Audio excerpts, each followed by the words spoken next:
आंवला नवमी की कहानी। एक आंवलिया राजा था जो रोज एक मन सोने के आंवले दान करता था और बाद में जीमता था। एक दिन उसके बेटे बहुओं ने देखा कि रोज इतने आंवलों का दान करेंगे तो सारा धन खत्म हो जाएगा, इसलिए इनका दान बंद कर देना चाहिए। एक पुत्र आया और राजा से बोला, आप तो सारा धन लुटा दोगे, इसलिए आप आंवले का दान करना बंद कर दीजिए। तब राजा और रानी उजाड़ में जाकर बैठ गए और वहां आंवलों का दान नहीं कर सके, इसलिए उन्होंने कुछ भी नहीं खाया।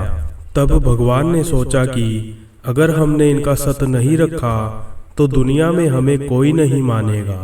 तब भगवान ने उनके सपने में आकर कहा, तुम उठो और तुम्हारे पहले जैसी रसोई हो गई है और आंवले का वृक्ष लगा हुआ है, तुम दान करो और जीम लो। तब राजा रानी ने उठकर देखा तो पहले जैसा राजपाट हो गया है और सोने के आंवले वृक्ष पर फैले हुए हैं। तब राजा रानी 1.25 मन आंवले का दान करने लगे। उधर बहू बेटे से धर्म अन्नदाता का बैर पड़ गया।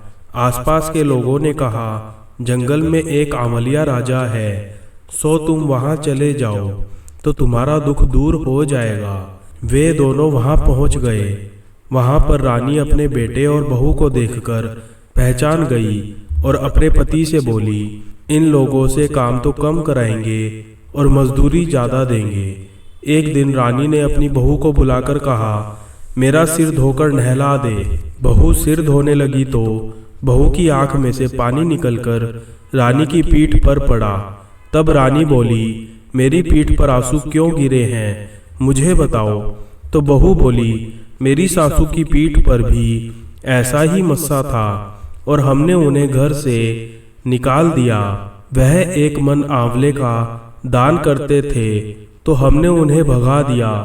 तब सासू बोली, हम ही तुम्हारे सास ससुर हैं, तुमने हमें निकाल दिया था, परंतु भगवान ने हमारा सत रखा है। हे भगवान, जैसे राजा रानी का सत रखा वैसा सबका रखना, कहते सुनते सारे परिवार का सत रखना।